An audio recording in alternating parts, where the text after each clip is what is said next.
আসসালামু আলাইকুম। আজকে আমি পদার্থের অবস্থা যা রসায়ন নবম দশম শ্রেণীর দ্বিতীয় অধ্যায়ে আছে সেটা নিয়ে আলোচনা করব। এই অধ্যায়ে পড়ার আগে আমরা জানব যে আসলে পদার্থ জিনিসটা কী। পদার্থ হলো যে সকল বস্তুর নির্দিষ্ট ভর আছে এবং যারা জায়গা দখল করে। এখন এই পদার্থে বিভিন্ন অবস্থায় থাকতে পারে। কক্ষ তাপমাত্রায় কিছু কিছু পদার্থ তরল অবস্থায় থাকে, কক্ষ তাপমাত্রায় কিছু কিছু পদার্থ আবার কঠিন অবস্থায় থাকে, আবার কিছু পদার্থ গ্যাসীয় অবস্থায় থাকে। যেমন আমরা যদি খাবার লবণটা বলি তাহলে কক্ষ তাপমাত্রায় বা সে কী করে কঠিন অবস্থায় থাকে। আবার আমরা যেই পানিটা পান করি সেটা কক্ষ তাপমাত্রায় কি তরল অবস্থায় থাকে। আবার আমরা যে তেলটাই ব্যবহার করি সেটা তরল অবস্থায় থাকে। আমরা যে অক্সিজেনটা শ্বাস প্রশ্বাসের মাধ্যমে নিই বা কার্বন ডাইঅক্সাইডটা ত্যাগ করি এগুলো কি গ্যাসীয় অবস্থায় থাকে। আচ্ছা, এখন আমরা তরল পদার্থে, কঠিন পদার্থ এবং গ্যাসীয় পদার্থের কিছু বৈশিষ্ট্য জানব। আমরা একটু আগেই জেনেছি যে কঠিন পদার্থ কাকে বলে, যে সকল পদার্থে নির্দিষ্ট ভর আছে, যে সকল পদার্থে নির্দিষ্ট আকার আছে, যে সকল পদার্থে নির্দিষ্ট আয়তন আছে। তাহলে তরল পদার্থের ক্ষেত্রে বলতে পারি নির্দিষ্ট ভর, নির্দিষ্ট আকার এবং নির্দিষ্ট আয়তন আছে। তরল পদার্থ কঠিন পদার্থের কণাগুলো পরস্পরের সাথে একেবারে স্পর্শ করে এইভাবে গঠিত হয়। আমি যদি একটা তরল কঠিন পদার্থের আঁকতে চাই, আমরা জানি প্রত্যেকটা পদার্থ অসংখ্য কণা দিয়ে গঠিত। কঠিন পদার্থের কণাগুলো পরস্পরের সাথে এইভাবে লাগানো অবস্থায় থাকে। তাহলে আমরা যদি দেখতে যাই তাহলে একটা কঠিন পদার্থের একটি কণার সাথে অপর কণার যদি আমি আন্তঃআণবিক দূরত্ব দেখতে চাই তাহলে তাদের আন্তঃআণবিক দূরত্ব কি সবচেয়ে কম। আর যেহেতু আন্তঃআণবিক দূরত্ব সবচেয়ে কম তাই এদের আকর্ষণ শক্তি কি সবচেয়ে বেশি এবং এদের মধ্যবর্তী ফাঁক নেই, আন্তঃআণবিক ফাঁক নেই বলা চলে। এখন আমি যদি কঠিন পদার্থকে চাপ প্রয়োগ করি তাহলে কঠিন পদার্থের আয়তনের কোনো পরিবর্তন হবে না। এবার আমরা বলতে পারি যে কঠিন পদার্থের ক্ষেত্রে আয়তন চাপের কোনো প্রভাব নেই। কিন্তু আমি যদি কঠিন পদার্থকে তাপ প্রয়োগ করি তাহলে দেখা যাবে যে কঠিন পদার্থের আয়তন সামান্য পরিমাণে বৃদ্ধি পায়। তাহলে আমি যদি সামারিতে আবার একটু বলতে চাই কঠিন পদার্থ সম্পর্কে, তাহলে আমরা বলতে পারি কঠিন পদার্থের নির্দিষ্ট ভর আছে, কঠিন পদার্থের নির্দিষ্ট আকার আছে, কঠিন পদার্থের নির্দিষ্ট আয়তন আছে। কঠিন পদার্থের কণাগুলোর পরস্পরের সাথে খুব কাছাকাছি অবস্থান করে যার ফলে এদের আন্তঃআণবিক আকর্ষণ শক্তি সবচেয়ে বেশি এবং আন্তঃআণবিক দূরত্ব সবচেয়ে কম এবং এদের মধ্যে আন্তঃআণবিক ফাঁক নেই। কঠিন পদার্থকে যদি আমরা চাপ দিই তাহলে তার কোনো পরিবর্তন হয় না, কিন্তু কঠিন পদার্থকে যদি আমরা তাপ প্রয়োগ করি তাহলে কঠিন পদার্থের আয়তন সামান্য পরিমাণে বৃদ্ধি পায়। কঠিন পদার্থের উদাহরণ যদি দিতে চাই তাহলে আমাদের আশেপাশে প্রচুর উদাহরণ আছে। আমরা যে টেবিলটা পড়তে বসেছি সেই টেবিলটা নির্দিষ্ট আকার আছে, নির্দিষ্ট আয়তন আছে, নির্দিষ্ট ভরও আছে, তাহলে আমরা বলতে পারি সেই টেবিলটা একটা কি কঠিন পদার্থ। যে কলমটা দিয়ে আমরা লিখতেছি সেই কলমের নির্দিষ্ট ভর আছে, নির্দিষ্ট আকার আছে, নির্দিষ্ট আয়তন আছে, তাই এই কলমটাকে আমরা বলতে পারি কি একটা কঠিন পদার্থ। আশা করি কঠিন পদার্থ বৈশিষ্ট্যগুলো কিছুটা হলে আপনারা বুঝতে পেরেছেন। এখন আমি তরল পদার্থ নিয়ে কিছু কথা বলবো।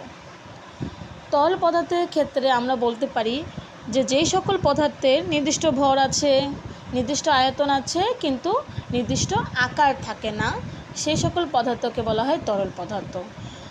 তরল পদার্থকে আমরা যে পাত্রে রাখি তরল পদার্থ সেই পাত্রেই কি আকার ধারণ করে। আচ্ছা, তরল পদার্থর কণাগুলোকে যদি আমি কিছু দেখাতে চাই তাহলে তারা কিছুটা এরকম অবস্থায় থাকে। তরল পদার্থের কণাগুলোর মধ্যকার যদি আমি দূরত্ব চিন্তা করি তাহলে কঠিন পদার্থের তুলনায় তাদের মধ্যকার দূরত্ব কি একটু বেশি। আর আমরা জানি দূরত্ব যদি বেশি হয় তাহলে তাদের আকর্ষণ কি হয় কম হয়। তাহলে আমরা বলতে পারি তরল পদার্থের আন্তঃআণবিক আকর্ষণ শক্তি বা আকর্ষণ বল কঠিন পদার্থের তুলনায় কম। এবং আন্তঃআণবিক দূরত্ব কঠিন পদার্থের তুলনায় বেশি। তরল পদার্থকে যদি আমরা চাপ প্রয়োগ করি তাহলে এর আয়তনের কোনো পরিবর্তন হয় না বা আয়তন হ্রাস পায় না, কিন্তু আমরা যদি তাপ প্রয়োগ করি তাহলে তার আয়তন বৃদ্ধি পায়। এখন দেখি আমাদের বইয়ে কী লেখা আছে। বইয়ে লেখা আছে তরল পদার্থে নির্দিষ্ট ভর, নির্দিষ্ট আয়তন আছে, কিন্তু নির্দিষ্ট কোনো আকার নেই। তরল পদার্থকে যে পাত্রে রাখা হয় তরল পদার্থ সেই পাত্রে আকার ধারণ করে। তরল পদার্থের কণাগুলো কঠিন পদার্থের তুলনামূলকভাবে বেশি দূরত্বে থাকায় তাদের আন্তঃআণবিক আকর্ষণ বল কঠিনের চেয়ে কম হয়। তরল পদার্থকে চাপ প্রয়োগ করলে এদের আয়তন হ্রাস পায় না, তবে এদের তাপ প্রয়োগ করলে কি হয় দেখেন, আয়তন বৃদ্ধি পায়। তাহলে আমরা বলতে পারি যে আয়তন বৃদ্ধি পায় সেটা কিসের তুলনায়? কঠিন পদার্থের চেয়ে বেশি। আমি আশা করি তরল পদার্থ নিয়ে আর কোনো সমস্যা থাকার কথা নয়। এখন আমরা যদি গ্যাসীয় পদার্থ নিয়ে কিছু কথা বলি, তাহলে আমরা বলতে পারি যে সকল পদার্থের নির্দিষ্ট ভর আছে কিন্তু নির্দিষ্ট আয়তন ও আকার নেই, সে সকল পদার্থকে বলা হয় গ্যাসীয় পদার্থ। আচ্ছা, গ্যাসীয় পদার্থের কণাগুলো কিছুটা এইভাবে দূরত্বে থাকে। আমি যদি একটু আঁকতে চাই গ্যাসীয় পদার্থের ক্ষেত্রে, তাহলে দেখুন গ্যাসীয় পদার্থের কণাগুলোর আন্তঃআণবিক দূরত্ব কঠিন এবং তরলের তুলনায় অনেক বেশি। যেহেতু আন্তঃআণবিক দূরত্ব অনেক বেশি বা সবচেয়ে বেশি, তাহলে তাদের আকর্ষণ কি সবচেয়ে কম বা নেই বললেই চলে। এখন আমরা যদি গ্যাসীয় পদার্থকে চাপ প্রয়োগ করি বা তাপ প্রয়োগ করি, তাহলে তাপ বা চাপ প্রয়োগ করলে কি হবে? আমরা যদি চাপ প্রয়োগ করি তাহলে এর আয়তন কি হবে?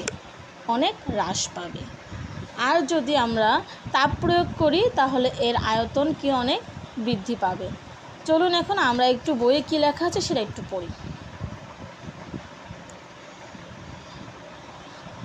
গ্যাসীয় পদার্থে নির্দিষ্ট ভর আছে কিন্তু নির্দিষ্ট আকার বা আয়তন নেই। যে কোনো পরিমাণ গ্যাসীয় পদার্থ যে কোনো আয়তনে পাত্রে রাখলে সে কী করবে? পুরো পাত্রের আয়তনটাই দখল করে নেবে। গ্যাসীয় পদার্থের কণাগুলো কঠিন তরলের চেয়ে বেশি দূরে অবস্থান করে বলে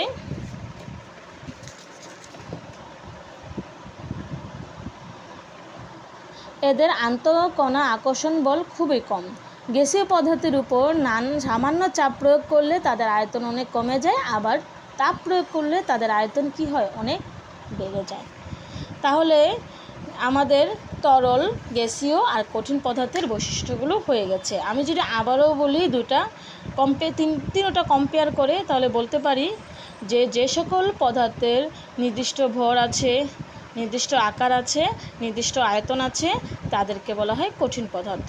কঠিন পদার্থের কণাগুলোর আকর্ষণ শক্তি সবচেয়ে বেশি এবং আন্তঃআণবিক দূরত্ব সবচেয়ে কম। কঠিন পদার্থকে তাপ প্রয়োগ করলে তার আয়তন সামান্য পরিমাণে বৃদ্ধি পায়, কিন্তু চাপ প্রয়োগ করলে তার আয়তনে কোনো পরিবর্তন হয় না বা আয়তন হ্রাস পায় না। তরল পদার্থের ক্ষেত্রে তার নির্দিষ্ট ভর আছে, নির্দিষ্ট আয়তনও আছে, কিন্তু নির্দিষ্ট আকার নেই, কারণ ওকে যে পাত্রে রাখা হয় সেই পাত্রে কি তার স্থান দখল করে ফেলে বা তার আকারটা পরিবর্তন করে। তরল পদার্থের কণাগুলোর আকর্ষণ শক্তি কঠিন পদার্থের তুলনায় কম, আন্তঃআণবিক দূরত্ব কঠিন পদার্থের তুলনায় বেশি। কঠিন পদার্থকে চাপ প্রয়োগ করলে তার আয়তন হ্রাস পায় না, কিন্তু তাপ প্রয়োগ করলে কঠিন পদার্থের তুলনায় আয়তন বেশি বৃদ্ধি পায়। এখন গ্যাসীয় পদার্থের ক্ষেত্রে যদি আসি, তাহলে তার নির্দিষ্ট ভর আছে কিন্তু নির্দিষ্ট আয়তনে নেই, নির্দিষ্ট আকারও নেই। এই কণাগুলো কঠিন এবং তরলের তুলনায় অনেক দূরে অবস্থান করে, যার ফলে এদের আকর্ষণ শক্তি কি খুবই কম বা নেই বললেই চলে। এদেরকে আমরা চাপ প্রয়োগ করলে এদের আয়তন হ্রাস পায় এবং তাপ প্রয়োগ করলে এদের আয়তন অনেক বৃদ্ধি পায়। আশা করি কঠিন তরল গ্যাসীয় পদার্থের মধ্যে আর কোনো সমস্যা হবে না। এখন আমরা কণার গতিতত্ত্ব সম্পর্কে কিছুটা পড়ব। আমরা আগেই বলেছি যে কোনো পদার্থের একটি কণার সাথে আরেকটি কণার যে মধ্যবর্তী যে দূরত্ব সেটাকে বলে আন্তঃনবিক দূরত্ব, এবং একটি কণার সাথে আরেকটি কণার যে আকর্ষণ শক্তি তাকে আন্তঃনবিক আকর্ষণ শক্তি বলেন। এবং প্রত্যেকটা পদার্থ কণার মধ্যে কি গতিশক্তি আছে এবং আন্তঃনবিক আকর্ষণ শক্তিও আছে। তাহলে আমরা বলতে পারি যে আন্তঃকণার আকর্ষণ শক্তি এবং গতিশক্তি দিয়ে পদার্থের কঠিন, তরল এবং গ্যাসীয় অবস্থার ব্যাখ্যা করা তথ্যকেই বলা হয় কণার গতিতত্ত্ব। আবার যদি একটু বলতে চাই যে এই কঠিন, তরল বা গ্যাসীয় পদার্থের যে অবস্থা সেটা আমরা যে তথ্যের সাহায্যে ব্যাখ্যা করতে পারি সেই তথ্যকে বলা হয় কণার গতিতত্ত্ব। যেমন আমরা যদি একটা কঠিন পদার্থকে দেখতে পাই যে এই কঠিন পদার্থকে যদি আমরা তাপ দেই তাহলে কি হবে, কঠিন পদার্থের যে কণাগুলো আছে তারা কি করবে, এই তাপ শক্তিটাকে গ্রহণ করে কাঁপতে থাকবে। যখন আমি তাপের পরিমাণ আরও বাড়িয়ে দিব তখন এই কণাগুলোর কাঁপতে থাকা কি আরও বাড়তে থাকবে, যার ফলে এদের আকর্ষণ শক্তিটা কিছুটা হ্রাস পেয়ে যাবে এবং এদের গতিশক্তি প্রাপ্ত হবে। যখন এদের আকর্ষণ শক্তি হ্রাস পাবে এবং গতিশক্তি প্রাপ্ত হবে তখন তারা তরল পদার্থে রূপান্তর হবে। আবারও বলছি যে কঠিন পদার্থকে যদি আমি তাপ দেই তাহলে তারা তাপ শক্তিটা গ্রহণ করে কাঁপতে থাকবে। আমি যদি তাপের পরিমাণ আরও বাড়িয়ে দেই তাহলে তাদের এত বেশি কাঁপতে থাকবে যে তাদের আকর্ষণটা হ্রাস পাবে এবং তারা গতিশক্তি প্রাপ্ত হবে, তখন সেই অবস্থাটা হবে কি তরল অবস্থা। তখন এই যে ওদের আকর্ষণ শক্তি হ্রাস পেয়ে ওরা কিছুটা কি কণাগুলো দূরত্বে অবস্থান করবে। এখন আমি যখন তাপের পরিমাণ আরও বাড়িয়ে দেব তখন কি হবে যে তারা কণাগুলো আরও তাপশক্তি গ্রহণ করে তাদের গতিশক্তি কি আরও বৃদ্ধি পেতে থাকবে। এক সময় গতিশক্তি এতই বেড়ে যাবে যে তাদের এই যে দুটি কণার মধ্যে বা পরস্পর কণাগুলোর যে আকর্ষণ শক্তিটা আছে তারা প্রায় মুক্ত হয়ে পরস্পর ছুটোছুটি করতে থাকবে। তখন সেই পদার্থটা হয়ে যাবে গ্যাসীয় অবস্থায়। তাহলে এই যে আমরা একটা পদার্থের তাপশক্তি আর আন্তঃনবিক শক্তি থেকে কীভাবে কঠিন থেকে তরল, তরল থেকে কীভাবে গ্যাসে রূপান্তর হচ্ছে যেইভাবে ব্যাখ্যা করছি বা যে তথ্য দিয়ে ব্যাখ্যা করছি সেই তথ্যটা হলো কণার গতিতত্ত্ব। এখন আমরা ব্যাপন সম্পর্কে কিছুটা জানব। আমরা অনেক সময় আমাদের মানে প্রত্যেক লাইফে আমরা ব্যাপন দেখি, হয়তো আমরা অনুভব করতে পারি না বা আমরা জানি না। আমরা যখন আমাদের রুমে কোথাও স্প্রে করি বা বডি স্প্রে করে কেউ, তখন আমরা যখন রুমের এক কোণায় কোনো মানে একটা নির্দিষ্ট স্থানে যখন আমরা স্প্রে করি আমাদের সেই স্মেলটা কিন্তু শুধু ওইটুকু জায়গা থাকে না। একটা সময় দেখব যে আমাদের পুরো রুমটা বা যেই রুমে আমরা স্প্রেটা করব সেই পুরো রুমটাই কি আমাদের সমান হারে কি সেই স্মেলটা পাবো। এই যে আমরা যখন একটা পদার্থ সেটা তরল হোক, কঠিন হোক বা বায়বীয় হোক, সেটা যখন একটা জায়গায় সমানভাবে এবং স্বতঃস্ফূর্তভাবে ছড়িয়ে পড়বে সেই প্রক্রিয়াটাকে বলা হয় ব্যাপন। দেখি আমরা একটু আমাদের বইয়ে কী আছে। কোনো মাধ্যমের কঠিন, তরল ও বায়বীয় পদার্থের স্বতঃস্ফূর্ত ও সমানভাবে ছড়িয়ে পড়ার প্রক্রিয়াকে ব্যাপন বলা হয়। এখন ব্যাপন হলো কি হয়, যে ব্যাপনটা হয় সবসময় উচ্চ ঘনত্বের স্থান থেকে নিম্ন ঘনত্বের স্থানে সমানভাবে ছড়িয়ে পড়ে। যেমন আমরা যদি একটা স্প্রে নেই, স্প্রে বোতলটা তো আমাদের বেশি ঘনত্বের, এখন সেটা যদি আমরা কোথাও একটা জায়গায় স্প্রে করি তাহলে ওই বেশি ঘনত্ব জায়গা থেকে এই কণাটা পুরো রুমটাকে ছড়িয়ে পড়বে, মানে কম ঘনত্বের দিকে ছড়িয়ে পড়বে। এইটা হলো ব্যাপন। এখন এই যে ব্যাপনের যে হারটা সেইটা আবার আণবিক ভরের উপর নির্ভর করে। এর মানে কোনো পদার্থের আণবিক ভর যদি বেশি হয় তাহলে সেই পদার্থের ব্যাপন হারটা কি হয়, কম হয়। এর মানে আণবিক ভর আর ব্যাপন হারে একটা সম্পর্ক কি ব্যস্তানুপাতিক, মানে আণবিক ভর যদি বেশি হয় তাহলে ব্যাপন হার কি হবে, কম হবে। আপনাদের যদি আণবিক ভর আর ব্যাপন হার কিভাবে ম্যাথ করার মাধ্যমে বের করতে হয় যে কোনটা আণবিক ভর বেশি, কোনটার বা কতগুলো পদার্থের মধ্যে কার আণবিক ভর ব্যাপন হার বেশি, কার ব্যাপন হার কম, তাহলে আমাকে অবশ্যই কমেন্ট করবেন, আমি সেটা নিয়ে একটা ক্লাস করব। তাহলে আশা করি ব্যাপন হারটা বুঝতে পেরেছেন। তাহলে ব্যাপন হারের সাথে আণবিক ভরের একটা সম্পর্ক আছে। তাহলে যার ভর কম তার ব্যাপন হার বেশি, যার ভর বেশি তার ব্যাপন হার কি কম। ঠিক আছে, এরপরে যদি আমরা যে টপিকটা নিয়ে আলোচনা করব সেটা হলো নিঃসরণ।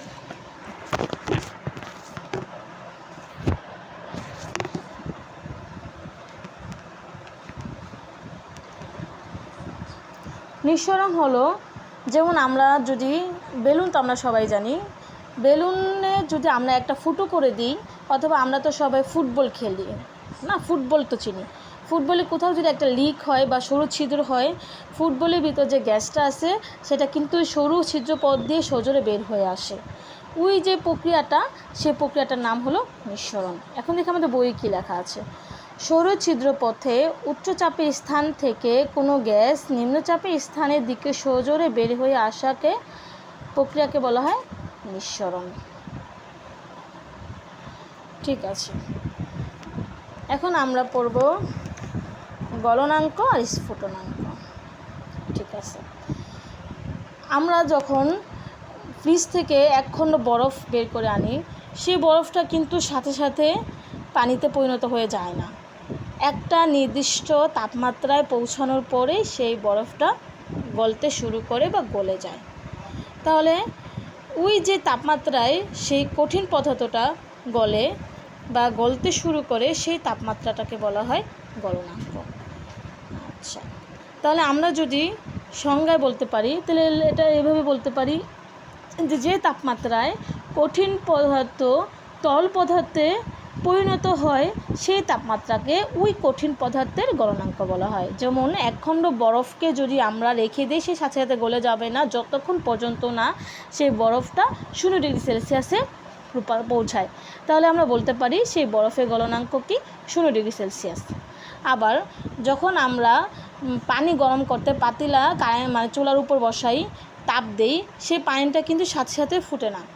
দেখব যে একটা নির্দিষ্ট সময় বলবো না, একটা নির্দিষ্ট তাপমাত্রায় পৌঁছানোর পর ওই পানিটা কি হয়, ফুটতে থাকে। তাহলে আমরা যদি পানির তাপমাত্রা 50 হোক, 60 হোক, 70 হোক, সেই পানিটা কি ফুটবে না। সেই পানিটা যেই মুহূর্তে তার তাপমাত্রা 100 ডিগ্রি সেলসিয়াস হবে, তখন সেই পানিটা ফুটতে শুরু করবে এবং জলীয় বাষ্পে পরিণত হবে। তাহলে আমরা বলতে পারি যে তাপমাত্রায় কোনো তরল পদার্থ গ্যাসীয় পদার্থে পরিণত হয়, সেই তাপমাত্রাটাকে বলা হয় ওই তরল পদার্থের স্ফুটনাঙ্ক। যেহেতু বিশুদ্ধ পানি 100 ডিগ্রি সেলসিয়াস তাপমাত্রায় ফুটে, তাই ওই বিশুদ্ধ পানির তাপমাত্রা আমরা বলতে পারি 100 ডিগ্রি সেলসিয়াস। এখন আমরা যে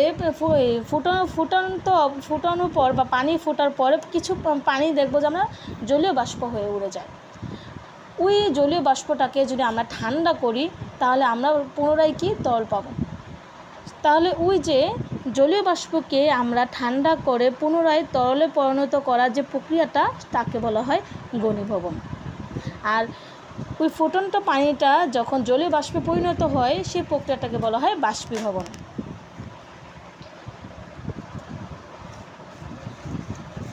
এরপরে আমরা যে টপিকটা নিয়ে আলোচনা করব সেটা হলো পাতন আর ঊর্ধ্বপাতন। কিছুক্ষণ আগে আমি বলেছিলাম যে আমরা যদি কোনো তরল পদার্থকে তাপ দিই, তাহলে সেটা কিসে পরিণত হবে, বাষ্পে পরিণত হবে। এই বাষ্পে পরিণত হওয়ার প্রক্রিয়াটাকে বলা হয় বাষ্পীভবন। পুনরায় যদি ওই বাষ্পকে আমরা শীতল করি বা ঠান্ডা করি, তাহলে সেটা আবার তরলে পরিণত হবে। সেই প্রক্রিয়াটাকে বলা হয় ঘনীভবন। এই যে একবার বাষ্পীভবন একবার ঘনীভবন আমরা করলাম, এই দুইটাকে একসাথে বলা হয় পাতন। আচ্ছা, কিন্তু আমরা কখনো কখনো দেখি যে কিছু পদার্থকে তাপ দিলে সেটা কঠিন পদার্থ, আমরা তো জানি কঠিন পদার্থকে তাপ দিলে সেটা তরল হয়, তারপরে তরলকে তাপ দিলে সেটা গ্যাস হয়। কিন্তু আমরা যদি কিছু কিছু পদার্থ দেখি যে সেটা কঠিন পদার্থ, কিন্তু তাপ দিলে সেটা তরল না হয়ে সরাসরি কী হয়ে গেছে, বাষ্প হয়ে গেছে। যেমন আমরা তো ন্যাফথালিন চিনি, আমাদের মায়েরা ওই কী করে, আমাদের ওই যে নতুন কাপড় চোপড়ে এই ন্যাফথালিনগুলো দেওয়া হয়, শুধু ছোটো ছোটো গোল গোল সাদা। কিন্তু একটা সময় দেখবেন যে ন্যাফথালিনটা নাই, তাহলে ন্যাফথালিনটা কোথায় গেল? কারণ ওই ন্যাফথালিনটা তাপের প্রভাবে কী হয়েছে, সে গ্যাস হয়ে গেছে। তাহলে আমরা বলতে পারি যে পদার্থকে তাপ দিলে সেটা তরল না হয়ে, কঠিন থেকে তরল না হয়ে সেটা সরাসরি কি বাষ্পে পরিণত হয়, সেই সকল পদার্থকে বলা হয় আমাদের সে সকল পদার্থকে বলা আমাদের ঊর্ধ্বপাতিত পদার্থ। আর এই প্রক্রিয়াটাকে বলা হয় ঊর্ধ্বপাতন। এখানে অনেকগুলো উদাহরণ দেওয়া আছে, যেমন নিশাদল বা অ্যামোনিয়াম ক্লোরাইড, কর্পূর, তারই যে C10H16O বা অক্সিজেন, ন্যাফথালিন, কঠিন carbon dioxide, iodine, aluminium chloride, এগুলো আমাদের হলো ঊর্ধ্বপাতন। এখান থেকে এসএসসি পরীক্ষার্থীদের প্রচুর এমসিকিউ আসে এবং শর্ট কোশ্চেনগুলো আসতে পারে, তাই এটা একটু ভালো করে অবশ্যই দেখতে হবে।